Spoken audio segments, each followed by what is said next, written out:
कुछ बच्चियां अपने बाप को दुश्मन मानती हैं और कुछ बच्चियां अपनी माँ को दुश्मन मानती हैं। कुछ बच्चियां अपने भैया को दुश्मन मानती हैं। उन्हें मैं बच्ची नहीं कहता, उनके लिए शब्द कठोर प्रयोग करना नहीं चाहता, पर वे बेटी नहीं है, सच्ची बेटी नहीं है। बाप कभी बेटी का दुश्मन नहीं होता, भैया कभी बहन का दुश्मन नहीं होता। पता है भैया इतना प्यार करता है अपनी बहन से, पर वो समझ नहीं पाती। वो कहती है कि मुझसे मेरे पर पाबंदी लगाता है, मेरे को यहाँ नहीं जाने देता, मुझे वहाँ नहीं जाने देता है। इसको समझिएगा, तुम्हें जो यहाँ वहाँ घुमाने की कोशिश कर रहा है वो दुश्मन है, और जो तुम्हें रोकने की कोशिश कर रहा है वो सचमुच तुम्हारा अपना भाई है।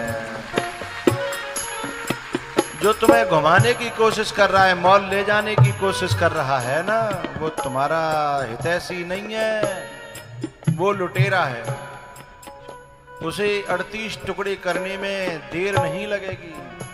बस भाई ये चाहता नहीं है, भाई ये चाहता नहीं है कि मेरी बहन पर कोई उंगली उठाए, मेरी बहन को कोई ऐसे देखे और मैं उसकी आंखें निकालने पर मजबूर हो जाऊं।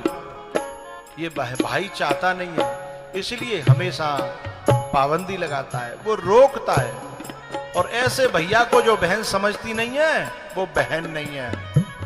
अरे तूने राखी बांधी थी ना, तो भैया ने हाथ ऐसे किया था। उस समय वो राखी कोई केवल धागा नहीं था, तेरी सुरक्षा का दायित्व था। लेकिन उसकी तू भी तो मदद कर, तू भी ऐसी जगह मत जा कि उसे हाथ उठाना पड़े। और हाथ उठाने के बाद में पता है, यदि घटना दुर्घटना में बदल गई तो तेरा भैया भी जेल में होगा, फिर तुझे क्या फायदा होगा।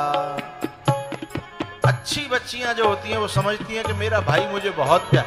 भैया के प्रेम को समझना बड़ी मुश्किल बात है, क्योंकि वो मुंह का बुरा होता है, लेकिन दिल से बहन से बहुत प्यार करता है। कोई उसके बारे में कुछ कह के तो देखे, उसे सहन नहीं होगा। तो जो बहन अपने भैया से प्यार करती हो, तो उसे दुश्मन मत समझना, उसकी बातों को समझना। कुछ कुछ बेटियां अपने बाप के प्यार को नहीं समझती। बोले पापा मेरी खुशी नहीं चाहते हैं, बिना पूछे बिना ताछे कहीं दुष्ट लड़कों से अपने संपर्क कर लेती हैं और फिर उसके साथ जाने की कोशिश करती हैं। वे बेटियों के नाम पे कलंक है। और ध्यान रखना, यदि वो चली भी गई तो जिंदगी में कभी खुश नहीं रह सकती, क्योंकि उसने बाप को धोखा दिया है, माँ को धोखा दिया है। अपने गैया जैसे माँ बाप को धोखा दे करके जो जा रही है और ये कह रही है मेरी पर्सनल लाइफ है, हैं? तू पर्सनल लाइफ को आसमान में तो लेके आई। माँ बाप का कोई कर्जा नहीं है, उसने पढ़ाया नहीं, उन्होंने पैदा नहीं किया, उन्होंने पाला नहीं। वो जो है फटी पनैया पैर के मेहनत कर रहा है, पल्लेदारी कर रहा है कि मेरी छोरी सुख में पहुंच जाए, और तू धोखा दे करके ये करी कि मेरी खुशी नहीं चाहता।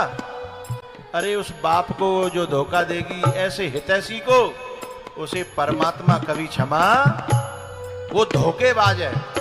और मैं एक बात और कहना चाहता हूं उन लड़कों से, जो लड़के ऐसी लड़कियों के साथ शादी करते हैं, धोखे में मत रहना, वह भी नीले ड्रम में भर के रख देगी तुमको, ध्यान रखना।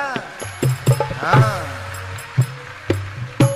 वो भी धोखे में न रहे।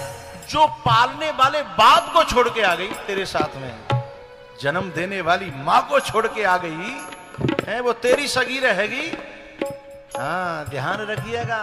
हाँ, जो अपने माँ बाप के साथ वफादार है वो तेरे साथ में भी वफादार होगी। जो अपने भैया के साथ वफादार है वो तेरे साथ भी वफादार होगी, हैं? जो अपने परिवार के साथ वफादार है वो तेरे साथ भी वफादार होगी।